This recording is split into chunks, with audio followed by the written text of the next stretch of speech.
Everything at my best friend's baby shower felt perfect until my husband leaned over and whispered, "We need to leave." Now, I froze.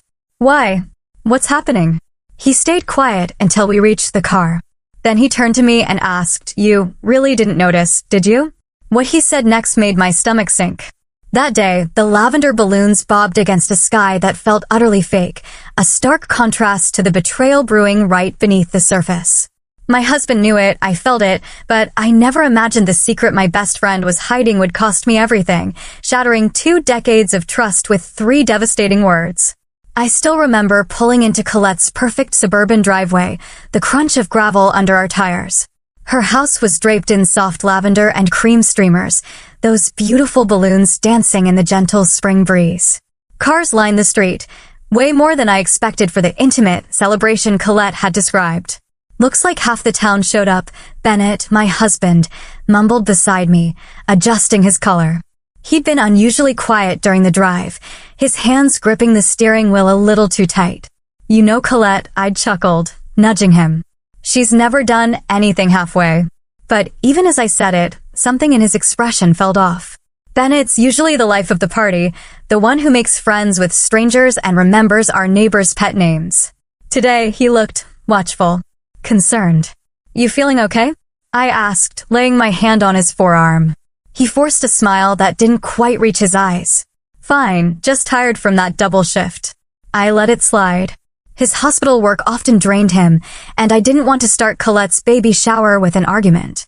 We walked up the manicured path, my arms laden with a gift basket, organic cotton onesies, children's books, a handmade blanket I'd spent 3 months knitting. The door swung open before we could even knock. "Sarah!" Colette shrieked, her arms outstretched. My best friend of 20 years stood before me, radiant in a floor-length pale pink dress, her blonde hair in loose waves, a flower crown perched on her head. Her makeup was flawless. She looked like she'd stepped right out of a glossy pregnancy magazine. "You look incredible," I gushed, handing Bennett the basket so I could hug her. But she held me at arm's length. "Don't squish the little one," she laughed, patting her stomach. It was a proud gesture, but something about how she touched her belly felt practiced, theatrical. I tried to catch Bennett's eye, but he was already scanning the room behind Colette, his gaze methodical, almost clinical. The entryway opened up to a transformed living space. Lavender floral arrangements on every surface. A professional photographer weaving through the crowd. In the corner, a bartender mixed mocktails and mimosas. And on the far wall, a neon sign blazed in cursive pink letters. "It's a girl." "This is..." "Wow," I breathed, taking it all in. "Colette, this must have cost." She cut me off, waving dismissively. "Don't worry about that. Most of it was donated. People have been so generous." Bennett's eyebrows rose, just slightly, but he stayed silent.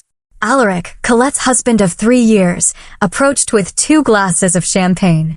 He was tall, angular, with dark hair receding at the temples. He handed one to Bennett. For the non-pregnant among us, he joked, his British accent clipping the words. "Congratulations," Bennett said, clinking glasses. "First-time fatherhood. Big change coming."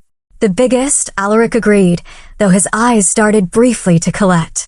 Something passed between them, a look I couldn't quite decipher. "Sarah." A familiar voice called from across the room. Opal pushed through the crowd, her curly hair bouncing. Behind her trailed Sierra and Gage, my old high school circle, complete again. "It's been forever," Sierra exclaimed, pulling me into a hug. 6 months is hardly forever, I laughed. "In artist time, it's an eternity," she countered.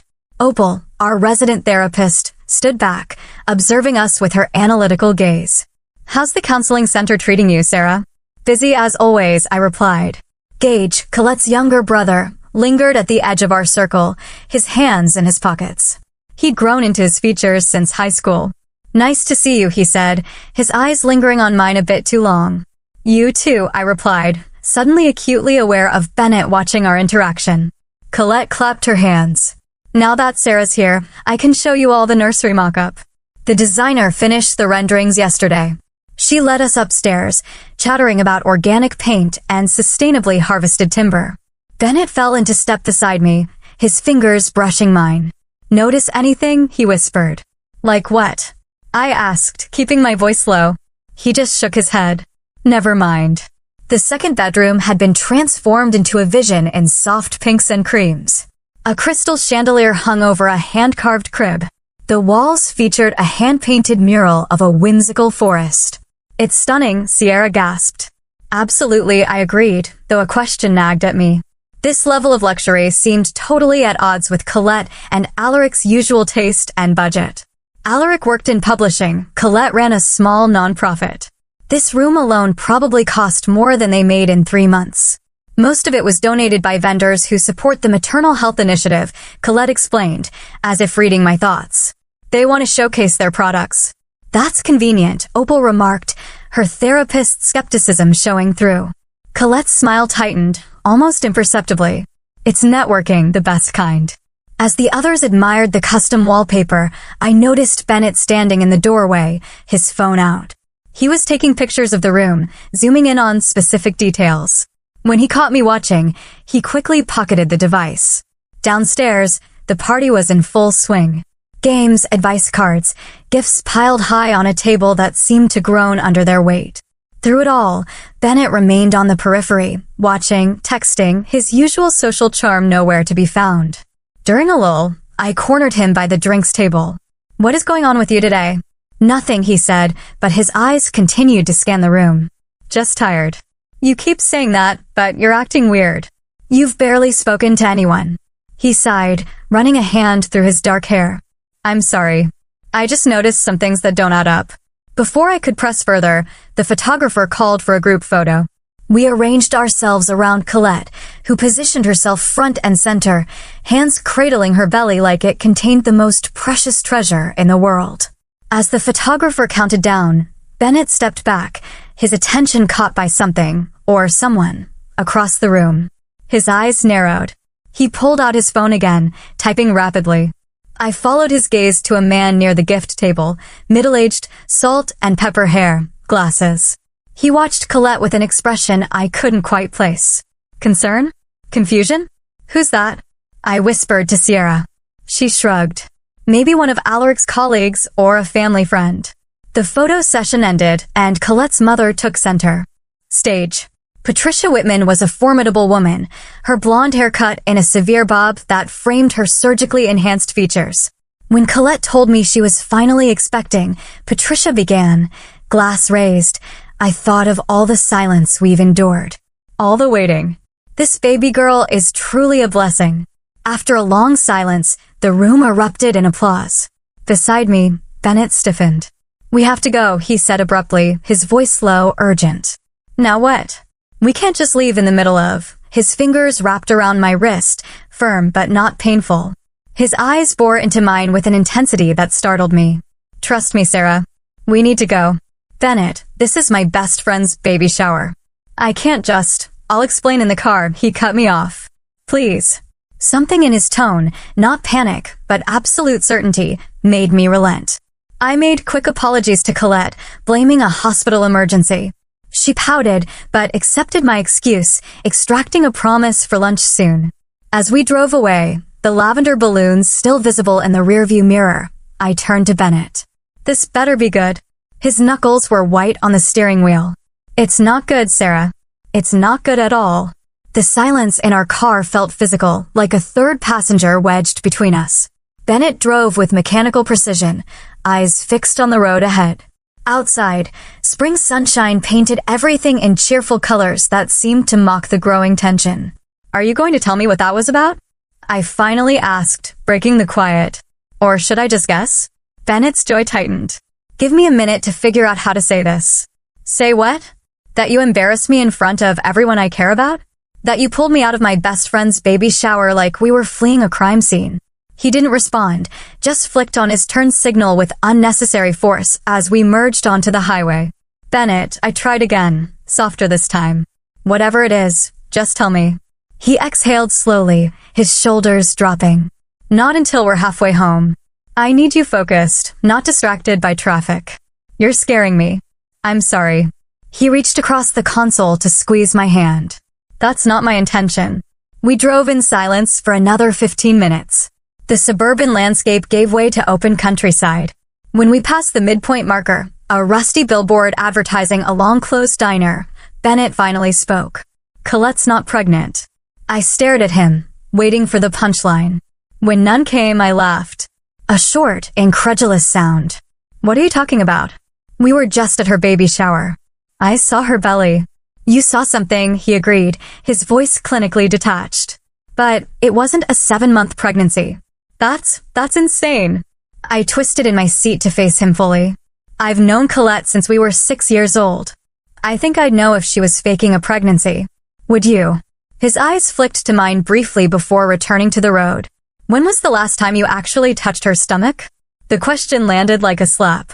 I opened my mouth to answer, then closed it again. I pictured every interaction with Colette over the past months, the announcement dinner, the gender reveal, the maternity clothes shopping. Each time there had been hugs, but always at angles, always brief, always controlled. She doesn't like people touching her belly, I said defensively. Lots of pregnant women don't. That's convenient. Stop it. I snapped. This is ridiculous. You can't possibly think Colette is faking this. What would be the point? Bennett sighed. The man at the gift table, that was Dr. Nathaniel Harmon. He's an obstetrician at my hospital. So maybe he's her doctor. He's not. He works exclusively at Mercy General. Colette goes to St. Elizabeth's Medical Center. You told me that yourself when she first announced. I frowned. Maybe she switched doctors. Sarah. Bennett's voice was gentle now. He recognized me. We made eye contact and he looked concerned. Deeply concerned. About what? I don't know exactly, but after that, I overheard Alaric on the phone in the hallway near the bathroom. Bennett's hands tightened on the wheel again. He said, and I quote, she's starting to believe it herself. We need to speed this up. A chill ran through me. That could have been about anything. Then explain the medical reports I saw in Colette's home office last week when we were helping them move furniture. You were snooping through their papers. I was aghast. They were out on the desk. Blood test panels, Sarah. Not consistent with pregnancy. You had no right. I'm a doctor. I know what I saw. Anger flared inside me, hot and defensive. So what? You think this is all some elaborate hoax? That my best friend is walking around with a fake bump, pretending to be pregnant? Do you hear how crazy that sounds? More than crazy, he agreed. Possibly pathological. This is, I sputtered, searching for words. This is jealousy. You've always been weird about my friendship with Colette. Bennett's face hardened. That's not fair, is it? Ever since we got married, you've made comments about how much time I spend with her, how she calls too late, how she always needs something, because she's manipulative. His voice rose for the first time. She uses you, Sarah. She always has. Pull over. My voice was ice. What? Pull over. Bennett guided the car onto the shoulder, putting it in park, but leaving the engine running. We sat in charged silence, the soft hum of the air conditioning the only sound. I don't want to fight, he said finally. I'm telling you what I observed because I'm worried for you. For her, even. I turned to stare out the window, biting back tears. You're wrong about this. I hope I am. His voice was soft now. But think about it. Really think. When did she announce? January. That's 7 months ago. Has her body changed the way a pregnant woman's would? Not just her stomach, her face, her ankles, her overall weight. I thought about Colette at the shower. Her slender arms, her defined jawline, her slim ankles in those strappy heels. Pregnant women retain water. They gain weight in their faces. Their bodies change beyond just their bellies. She's always been thin, I said weakly. She's not drinking alcohol because of doctor's orders, not morning sickness. Have you ever heard her mention morning sickness, food aversions, back pain? I hadn't. Colette's pregnancy had been, by her own account, practically magical. No symptoms, no complaints. And that nursery, Bennett continued. Everything's still in packaging, nothing assembled. Almost like it's for show. Stop. I covered my ears childishly. Just stop. He fell silent, waiting. Slowly, unwillingly, I let myself consider his observations. The careful way Colette positioned herself in photos. How she never seemed to need bathroom breaks despite supposedly carrying a 7-month fetus pressing on her bladder. The way she changed the subject whenever I asked specific questions about her prenatal care. Why? I whispered, dropping my hands. Why would anyone do this? I don't know, Bennett admitted. Attention? Money? That shower wasn't cheap. And she said most things were donated. What does that even mean? The extravagance of the event replayed in my mind. The professional catering, the designer decorations, the expensive gifts. Colette's nonprofit work focused on maternal health in underserved communities. Could there be a connection? I need to know for sure, I said finally. Bennett nodded, putting the car back in drive. So do I. As we pulled back onto the highway, doubt crept in like a fog, obscuring the certainties I'd built my life around. I'd known Colette longer than anyone outside my family. We'd shared everything. First periods, first kisses, college anxieties, wedding jitters. She was the sister I never had.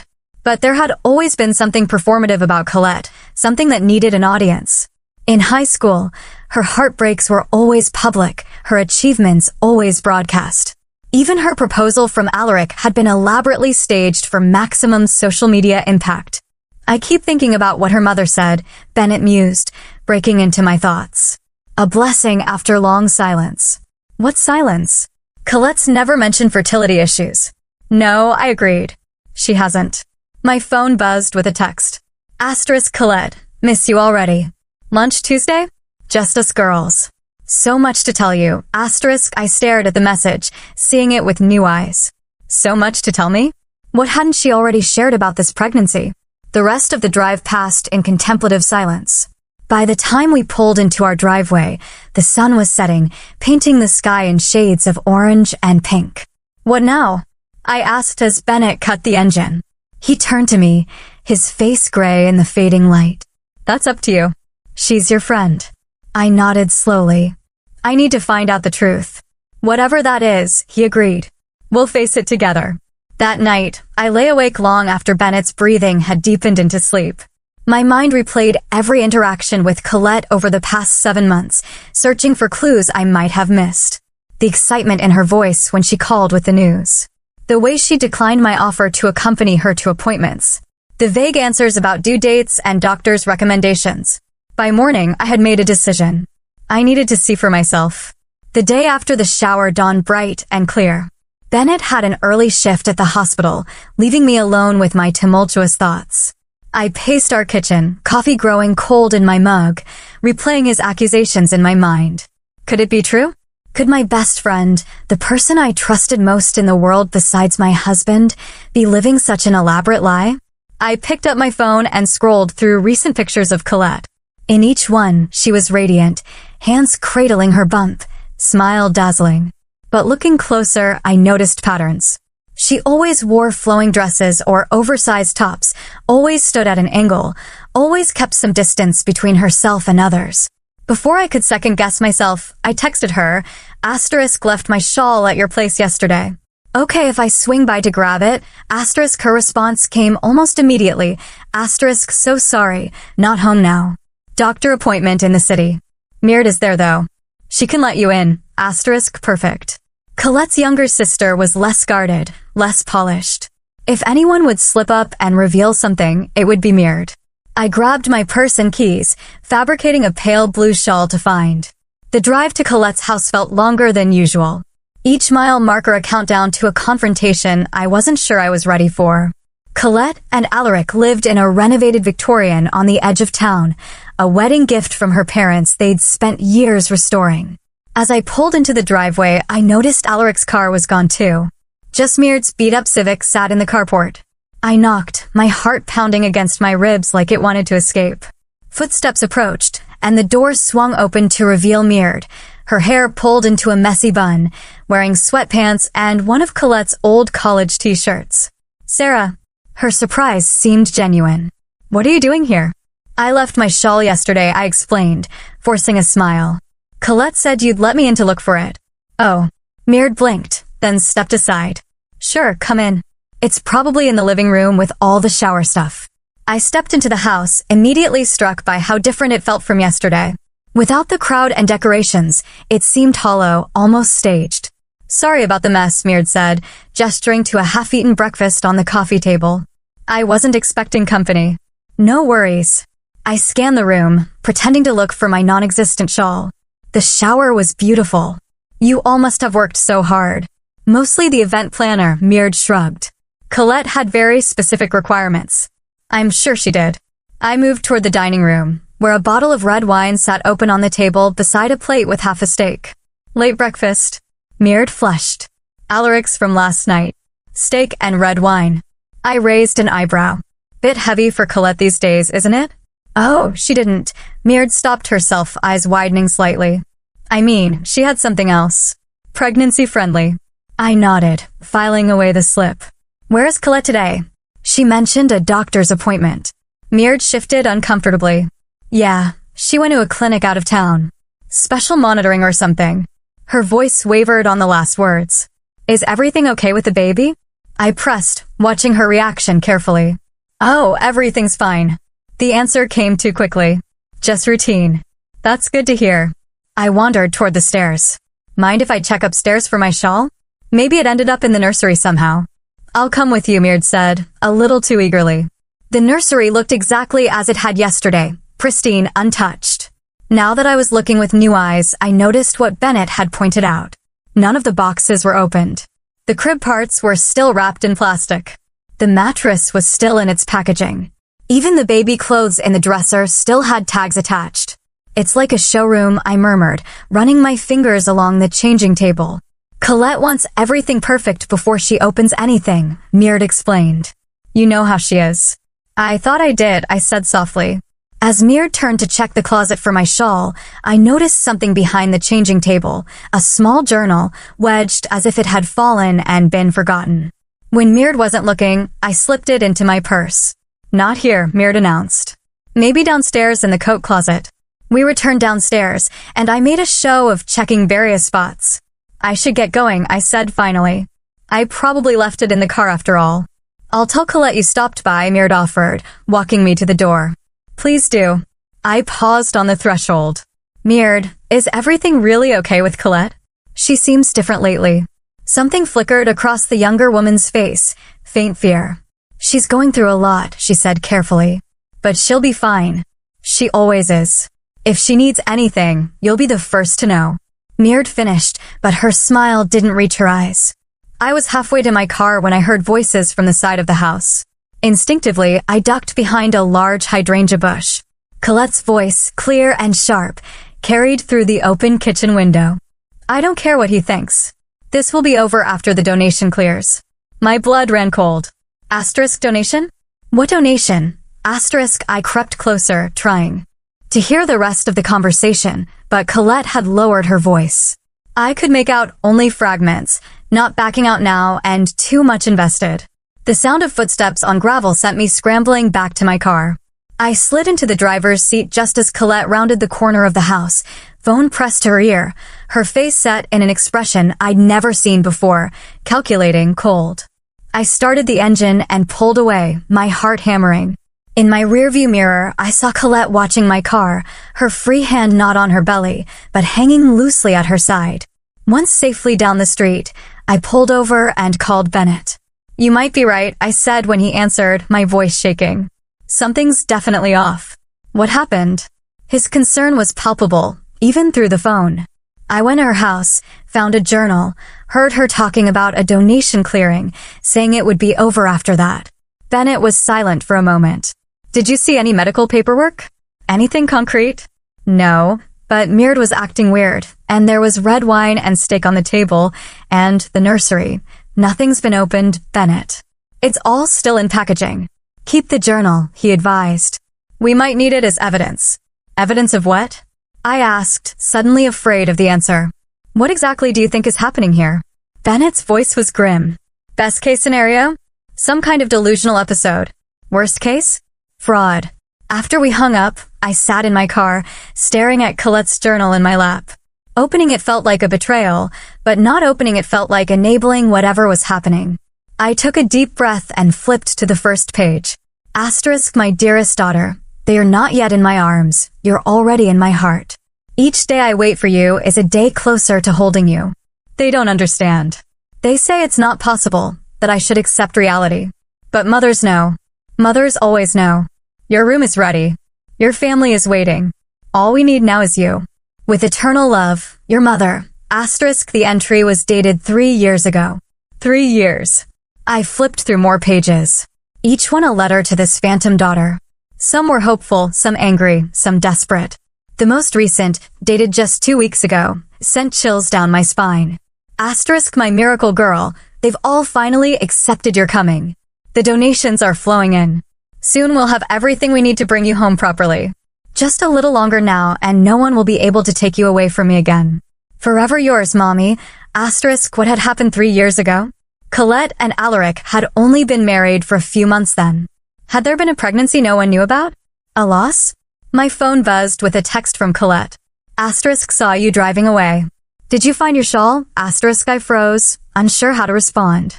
Before I could decide, another text came through. Asterisk Sarah, I need to tell you something. Something I haven't told anyone else.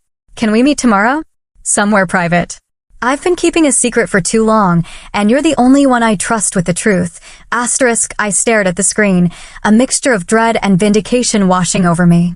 Whatever was happening with Colette, I was about to find out. With trembling fingers, I replied, Asterisk, of course. Name the time and place. Asterisk, her response came immediately. Asterisk, the cabin at Lake Morrison. Noon. Come alone. Asterisk, the cabin, her family's summer place, isolated and private. The perfect spot for confession, or a confrontation. I started the car again, Colette's journal secure in my purse, and drove home with the weight of 20 years of friendship pressing down on me. By the time I pulled into our driveway, I had made up my mind. I would meet Colette tomorrow, hear her out, and then decide what to do. Bennett was waiting for me in the kitchen, still in his scrubs from his hospital shift. One look at my face told him everything. You found something, he said. It wasn't a question. A lot of somethings. I sank into a chair at our kitchen table. And tomorrow, I'm going to find out the rest. I showed him the journal, watched his expression darken as he read. When he finished, he closed it carefully and set it down between us like a bomb that might detonate. Whatever you're walking into tomorrow, he said quietly, be careful. If she's been living this delusion for 3 years, she's still Colette, I insisted, though I wasn't sure anymore what that meant. She's still my friend. Bennett reached across the table and took my hand. People who are drowning will pull down anyone trying to save them, he said. Remember that. That night, I left Bennett a voicemail before falling into a troubled sleep. Asterisk, I think you're right about everything. I am scared of what I'll find out tomorrow. Asterisk in my dreams, I stood in Colette's perfect nursery, watching as she rocked an empty blanket, singing lullabies to no one at all. The drive to Lake Morrison took 40 minutes, each mile heightening my anxiety. I'd barely slept, turning over possibilities in my mind until dawn broke. Bennett had offered to come with me, but this was something I needed to face alone. Whatever this turned out to be. The lake was peaceful in the late spring sunshine, its surface rippling with gentle waves. The Whitman family cabin sat nestled among tall pines on the eastern shore, its weathered wood and stone chimney a fixture of my childhood memories. Colette and I had spent countless summer days here, swimming, gossiping, dreaming of our futures. As I pulled up the gravel driveway, I spotted Colette's white SUV parked under the carport. My stomach clenched. There was no turning back now. I approached the cabin slowly, taking in details I'd missed on previous visits. The porch swing, where we'd shared secrets, now looked abandoned, its chains rusted. Flower pots sat empty. The welcome mat was faded beyond recognition. Before I could knock, the door swung open. Colette stood there, dressed in a simple white sundress. No baby bump. No pregnancy glow. Just Colette. Her face bare of makeup, her blue eyes rimmed with red. You knew, she said simply, not a question. I nodded, unable to find words. She stepped back, gesturing me inside. I should have realized Bennett would figure it out. Doctors notice things. The cabin's interior was dim, shafts of sunlight cutting through half-closed blinds. Colette moved to the worn leather couch and sat, curling her legs beneath her like she used to do in college. Do you hate me? She asked, her voice small. I remained standing, unsure of the script for this moment. I don't hate you. I don't understand. She laughed, a brittle sound. That makes 2 of us. I watched as she poured water from a pitcher on the coffee table, her hands steady. No wine today. No performance. I wasn't always lying, she began, staring into her glass. A year ago, I was pregnant. For real. My breath caught. What? 8 weeks. We hadn't told anyone yet. We were waiting for the first trimester to pass. Her voice was flat, emotionless. I miscarried on a Tuesday. Alaric was in London for work. I was alone. Colette. I moved toward her, instinct overriding caution. Why didn't you call me? Because you had just announced your promotion at the counseling center. Everyone was so proud of you. She shrugged. I didn't want to steal your moment. The familiar guilt twisted in my gut. The constant push-pull of our friendship, where her needs and mine perpetually competed for oxygen. After the miscarriage, I fell apart, she continued. But secretly. No one knew except Alaric and my doctor. I sat beside her, leaving space between us. And then I stopped accepting it. I started talking to the baby like she was still there, buying things, planning. Colette's hands fluttered to her still flat stomach. Alaric was worried, but he went along with it at first. He thought it was grief. When did it become this? I gestured vaguely at her at the situation we were now in. She sighed. 3 months ago, I was supposed to speak at a maternal health fundraiser for my nonprofit, you know. But I had a panic attack before going on stage. Couldn't breathe. Couldn't think. I remember. You said you had food poisoning. Another lie. She smiled sadly. Alaric found me hyperventilating in the bathroom. I kept saying I couldn't face them. Couldn't tell them I'd failed. And then he said, what if you didn't have to? My blood ran cold. He suggested you fake the pregnancy? Not exactly. He suggested I could say I was newly pregnant just to get through the event. We'd announce a loss later, after I'd had time to process privately. Colette's eyes met mine hollow. But it felt so good, Sarah. The congratulations, the attention, the way people looked at me like I was special again. So you kept going. It snowballed. One event became another. A small bump became a bigger one. And then the donations started coming in. I frowned. Donations? Colette stood abruptly, moving to a desk in the corner. She returned with a folder full of papers. Here, she said, spreading them on the coffee table. See for yourself. The documents showed donations, substantial ones, from various businesses and individuals. All to Colette's nonprofit, New Beginnings Maternal Care. The foundation is real, she explained. The work we do is real. We provide prenatal care to women in underserved communities. What isn't real is, she trailed off. Your pregnancy, I finished. She nodded, eyes downcast. I don't understand. Why would your pregnancy affect donations to your nonprofit? Because of who the donors are. Colette shuffled through the papers, pulling out several checks with familiar names. The Graves Foundation, the Williams Trust, Hampton Healthcare Services. They all have one thing in common. I scanned the names, recognition dawning. They all lost children or grandchildren or siblings. They donate to maternal health care because of personal tragedy. Colette's voice hardened slightly. And they connect with me because they think I understand their fear. The fear of losing a child. The sheer calculation of it all stunned me. So, the baby shower was a fundraiser, essentially. Every gift, every decoration, all donated by companies that support New Beginnings. They get tax write-offs and publicity. We get supplies for our clinics.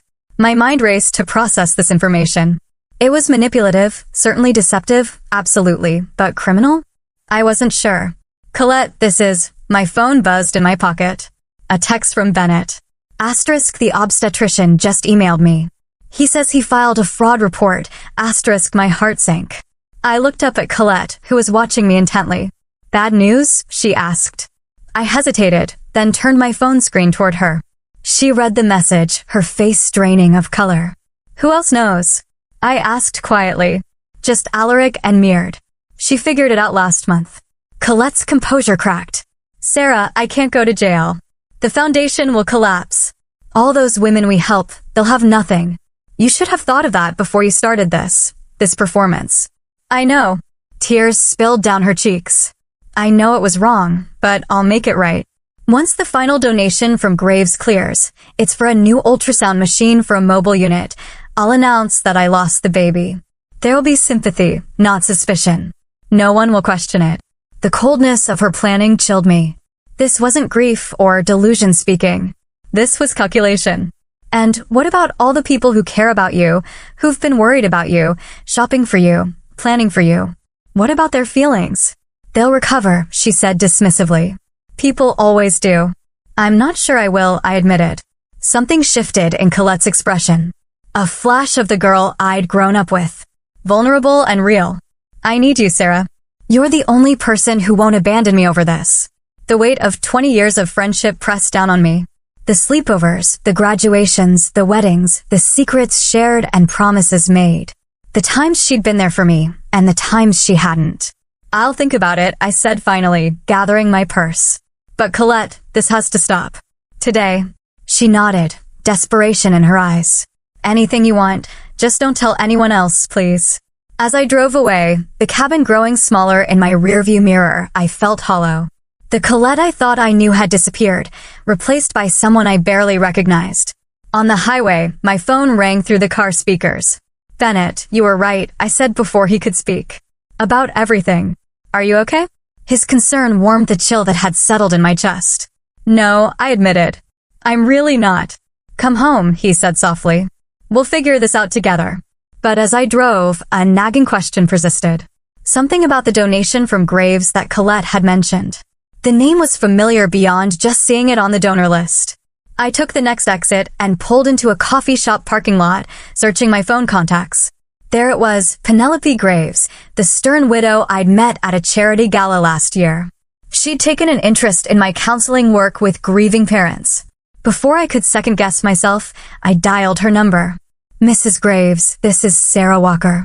We met at the Bright Futures Gala. I swallowed hard. I was wondering if I could ask you about a donation you made to New Beginnings Maternal Care. 30 minutes later, I sat stunned in my car, Mrs. Graves' words echoing in my ears. Colette promised the baby would be named after my late husband. Edward for a boy, Edwina for a girl. She said it would be a living memorial to him since the baby's father, what was his name? Alaric, had agreed to it. This wasn't just faking a pregnancy. It wasn't just misleading donors. It was strategic emotional manipulation of grieving families. And suddenly I knew. I couldn't protect Colette anymore. The post appeared on a local community forum 3 days later. Fraud alert. Local nonprofit director faking pregnancy to secure donations. I didn't write it. Neither did Bennett. But the damage was done. Within hours, the story spread through our small town like wildfire. Screenshots of the post circulated on social media. Local news picked it up. Colette's phone went straight to voicemail. Alaric deleted his accounts. Bennett was called in to speak with the hospital administration, as was Dr. Harmon, the obstetrician who'd been at the baby shower. Both were asked to provide statements about what they'd observed. I didn't say anything specific, Bennett assured me that evening, loosening his tie as he collapsed onto our couch. Just confirmed that as a medical professional, I had concerns about the authenticity of her condition.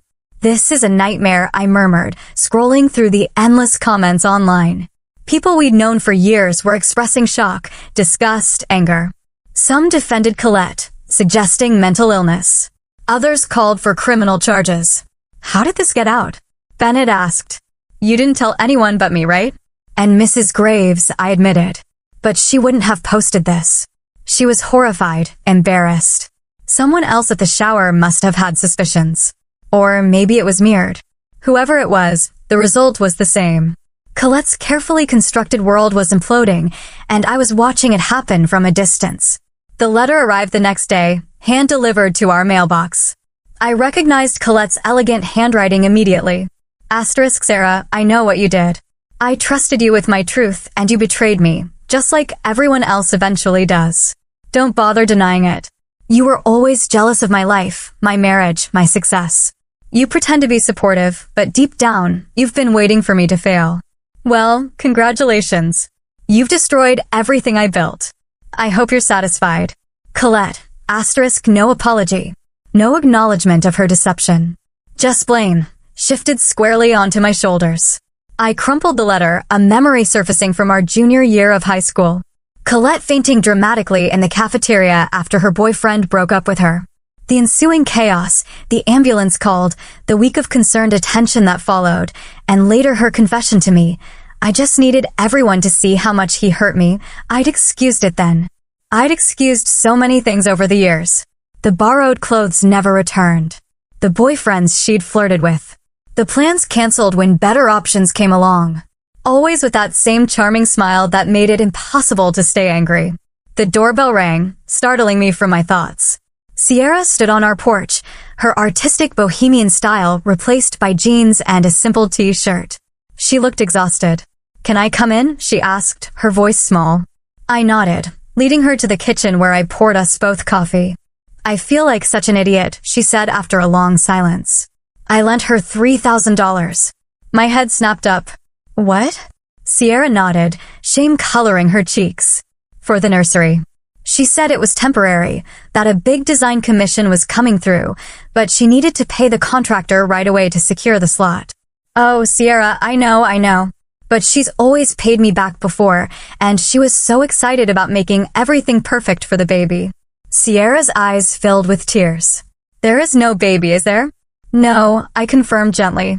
"There isn't. Was there ever?" "A year ago, she miscarried early." Sierra absorbed this, nodding slowly. "That makes more sense than whatever this is. Did she approach anyone else for money?" "Opal? Maybe. They had lunch a few weeks ago. Colette was pretty focused on her afterward." I made a mental note to call Opal. If Colette had been systematically targeting our friend group for loans, this was worse than I'd imagined. After Sierra left, I did exactly that. Opal answered on the first ring, her therapist's voice in full effect. "I've been expecting your call," she said. "You want to know if she asked me for money too?" "Did she?" "Not directly, but she talked a lot about her foundation's work, how they needed a mental health component, how perfect I would be to consult." Opal sighed. I offered to volunteer my time.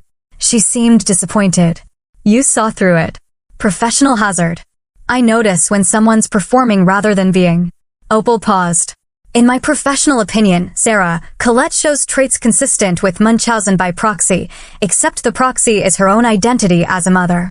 She's created a narrative where she gets sympathy, attention, and now financial gain, all centered around a pregnancy that doesn't exist." I closed my eyes, overwhelmed. What happens to someone like that without intervention? The lies get bigger, the stakes get higher, and eventually it all falls apart. Opal's voice softened. "Has anyone heard from her?" "Not since the story broke. She sent me a letter blaming me for everything." Classic deflection. She can't face her own culpability. After we hung up, I sat in silence, processing. My phone buzzed again. Gage, Colette's brother. "Sarah?" His voice was ragged when I answered. "Have you heard from Colette?" "No. Have you?" "Not since yesterday. She called me crying." I couldn't understand most of it, but he paused, gathering himself. I knew something was wrong. For months, I knew, but I didn't have proof, and Mom and Dad wouldn't listen. "It's not your fault, Gage. Isn't it?" "She's my sister." I should have pushed harder. His voice broke. "The police are involved now. Someone filed fraud charges." My stomach dropped. "Already?" "Multiple donors, apparently. And Sarah, she's gone. Cleaned out her accounts this morning and disappeared." I gripped the phone tighter. "What about Alaric?" "He says she left him too, but he seems more angry than worried, which tells me everything I need to know about their marriage." After we hung up, I called Bennett at the hospital. "Colette's missing?" I said without preamble. His voice went low. "Serious missing. How disappeared?" "Accounts emptied?" "No one's heard from her." A long pause. "She might come to you," he said finally. "Why would she?" "She blames me for exposing her." "Because you're her constant. Her emotional safety net. Even when she's pushing you away, she's really pulling you closer." Bennett's words haunted me as evening fell. I paced our house, jumping at every sound, peering through windows at the slightest movement. The rain started around 9, a gentle patter that grew into a downpour by midnight. Bennett had been called in for emergency surgery, leaving me alone with my thoughts and fears. I just decided to try to sleep when a soft knock came at the door. I froze, listening. It came again, not demanding, barely audible above the rain. I approached cautiously, peering through the peephole. Colette stood on our porch, soaked to the skin. Hair plastered to her face. No makeup, no designer clothes. Just Colette, broken and dripping on our welcome mat. I opened the door. She didn't speak, didn't move, just stared at me with empty eyes. Then, like a puppet with cut strings, she collapsed forward into my arms. Her body felt small, fragile as I caught her. For a woman who'd been portraying a 7-month pregnancy, she seemed to have wasted away to almost nothing. I could feel her ribs through her sodden shirt as I half carried her inside. I settled her on the couch, wrapping her in a throw blanket. She stared straight ahead, unresponsive. I made tea she didn't drink, asked questions she didn't answer. Finally, I just sat beside her in silence, watching the rain streak down our windows. After what felt like hours, she spoke one sentence, barely a whisper.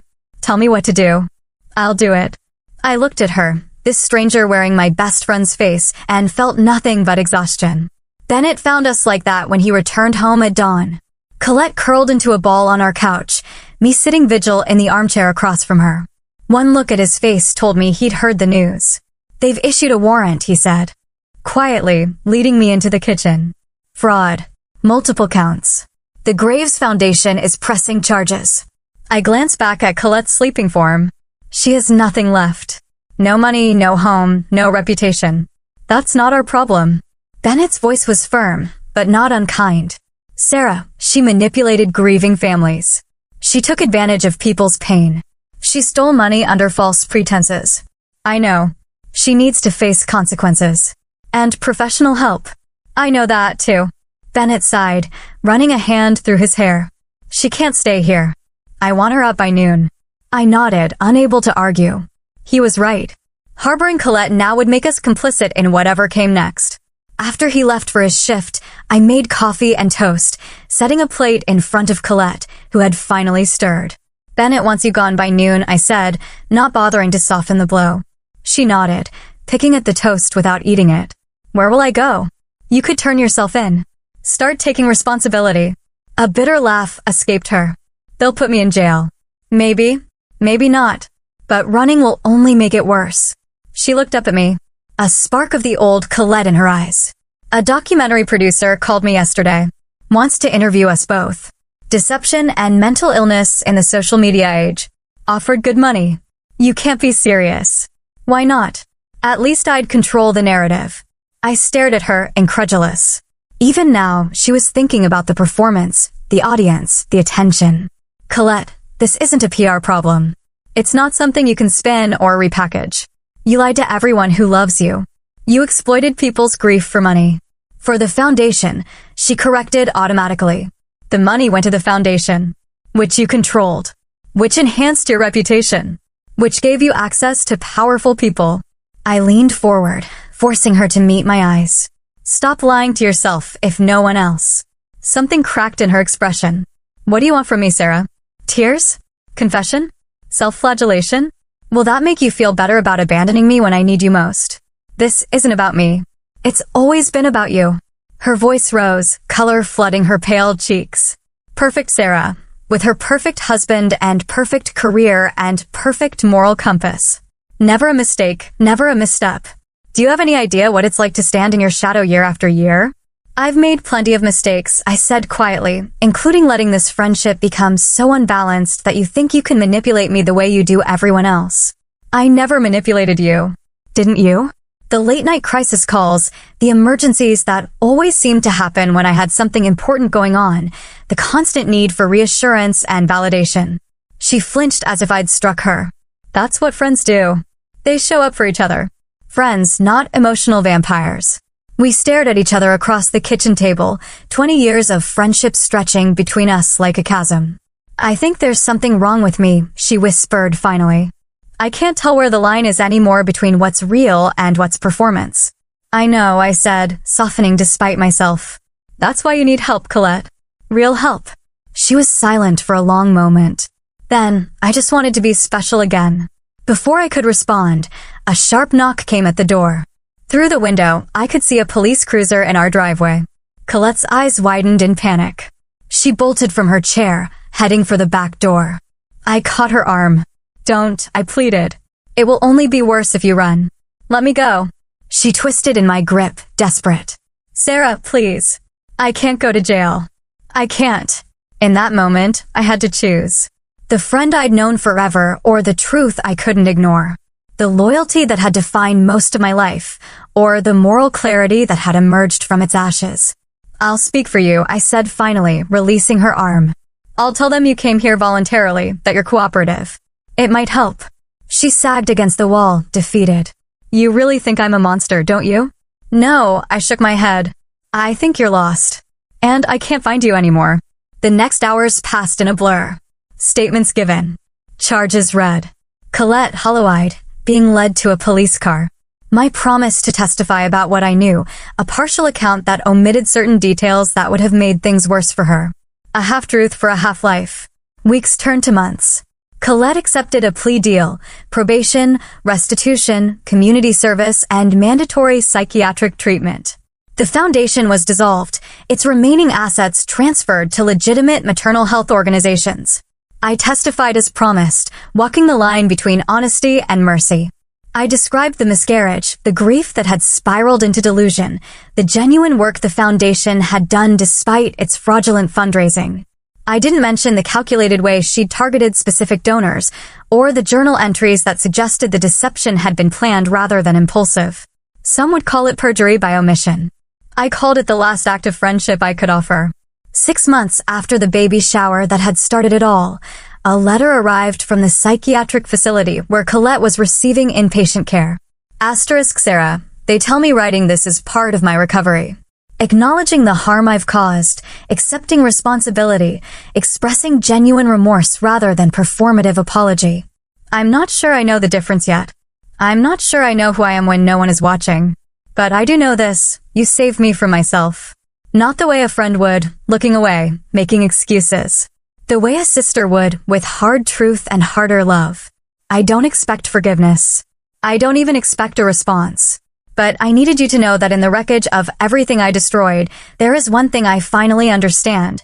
The difference between being seen and being known. Colette, asterisk, I folded the letter carefully and placed it in a memory box in our closet, alongside photos from our childhood, friendship bracelets, and a piece of the pale blue shawl I'd invented as an excuse to investigate her house. Then I drove to the baby shower venue, a converted barn now empty and quiet in the autumn light. I sat alone on the steps, watching leaves spiral down from nearby trees, thinking about all the invisible things we choose not to see in those we love. She taught me that some lies are told for love, but others are told because someone loved the attention more than the truth.